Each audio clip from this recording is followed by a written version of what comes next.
بسم اللہ الرحمن الرحیم۔ السلام علیکم۔ خدا کے برگزیدہ نبی اور پیغمبر حضرت ابراہیم علیہ السلام کو ابو الانبیاء اور خلیل اللہ بھی کہا جاتا ہے۔ اکثر انبیاء کرام آپ علیہ السلام کی اولاد ہیں۔ توریت اور انجیل میں بھی ان کے بارے میں مذکور ہے۔ توریت کی روح سے آپ علیہ السلام 2200 سال قبل مسیح میں عراق کے قصبہ ار میں پیدا ہوئے۔ آپ علیہ السلام کے والد کا نام تارق لکھا ہے، مگر قرآن پاک میں آزر کے نام سے یاد کیا گیا ہے۔ انجیل میں اللہ تعالیٰ حضرت ابراہیم علیہ السلام سے مخاطب ہو کر فرماتا ہے، دیکھ میرا عہد تیرے ساتھ ہے اور تو بہت قوموں کا باپ ہوگا، اور تیرا نام ابرام نہیں بلکہ ابراہیم ہوگا، کیونکہ میں نے تجھے قوموں کا باپ بنایا ہے۔ حضرت ابراہیم علیہ السلام کی ولادت نمرود کے زمانے میں ہوئی۔ آپ علیہ السلام کے والد آزر بت تراش اور بت فروش تھے، مگر حضرت ابراہیم علیہ السلام بت پرستی کے خلاف تھے۔ نمرود کو اس بات کی خبر ملی تو اپنے سامنے بلایا۔ آپ علیہ السلام نے اسے سجدہ نہ کیا۔ پوچھنے پر بتایا کہ میں اپنے پروردگار کے سوا کسی دوسرے کو سجدہ نہیں کرتا۔ نمرود نے پوچھا، تیرا پروردگار کون ہے؟ آپ علیہ السلام نے فرمایا، میرا خدا وہ ہے جو مردے کو جان بخشتا ہے اور زندوں کو بے جان کرتا ہے اور مشرق سے آفتاب نکالتا ہے۔ نمرود نے شیطان کے بہکاوے میں آ کر حضرت ابراہیم علیہ السلام کو قتل کرنے کا منصوبہ بنایا۔ اس مقصد کے تحت 160 گز لمبا، 40 گز چوڑا اور 120 گز اونچا ایک احاطہ بنا کر اسے لکڑیوں سے بھر کر آگ لگا دی۔ آپ علیہ السلام کو ایک منجنیق کے ذریعے آگ کے الاؤ میں پھینکوا دیا، مگر اللہ تعالیٰ کے حکم سے آگ آپ علیہ السلام پر سلامتی والی بن گئی اور گل و گلزار میں تبدیل ہو گئی۔ یہ دیکھ کر نمرود کی لڑکی آپ علیہ السلام پر ایمان لے آئی، مگر حامان کے بہکاوے پر نمرود ایمان نہ لایا، بلکہ ابراہیم علیہ السلام کے مقابلے کے لیے لشکر اکٹھا کیا۔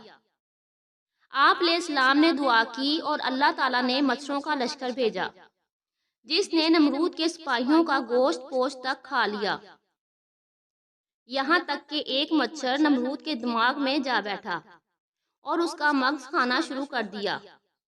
اس کی حرکت سے اسے تکلیف ہوتی، لیکن جب کوئی چیز سر پر مارتے تو آرام محسوس کرتا۔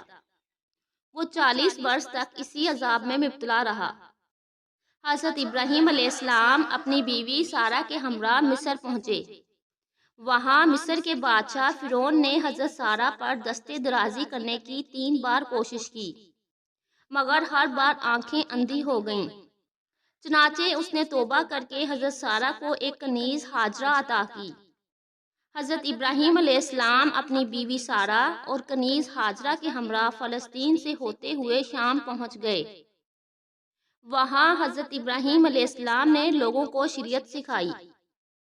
آپ علیہ السلام نے خدا کی عبادت کے لیے جب ایک قبلہ کی دعا کی تو جبرائیل علیہ السلام نے بہشت سے ایک پتھر لا کر بیت المقدس کی جگہ رکھ دیا۔ حضرت سارہ نے اپنی کنیز ہاجرہ آپ علیہ السلام کو بخش دی۔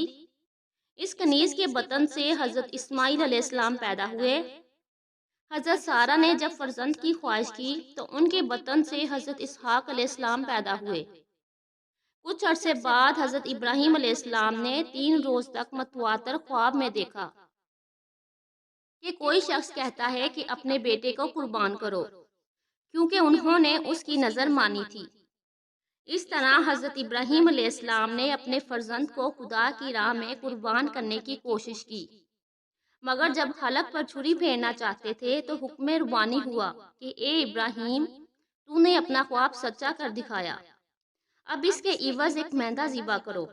چنانچہ آپ علیہ السلام نے ایک مہندہ ذبح کیا، جس کے بعد قربانی کی رسم کا آغاز ہوا۔ حضرت ابراہیم علیہ السلام کو جب تعمیر کعبہ کا حکم ہوا تو آپ علیہ السلام نے حضرت اسماعیل علیہ السلام کے ہمراہ خانہ کعبہ کی تعمیر کی۔ حضرت سارہ کی وفات کے بعد آپ علیہ السلام نے ایک کنعانی عورت سے نکاح کیا، جس کے بطن سے 6 لڑکے پیدا ہوئے۔ آپ علیہ السلام نے 200 سال کی عمر پائی۔ آپ علیہ السلام کو قدس خلیل ہیبرون میں دفن کیا گیا۔ پیارے دوستو، میری آج کی پوسٹ اچھی لگے تو کمنٹس میں ضرور بتائیے گا، ویڈیو کو لائک اور شیئر ضرور کیجیے گا، اور ہمارے چینل کو سبسکرائب کر لیں۔ اللہ حافظ۔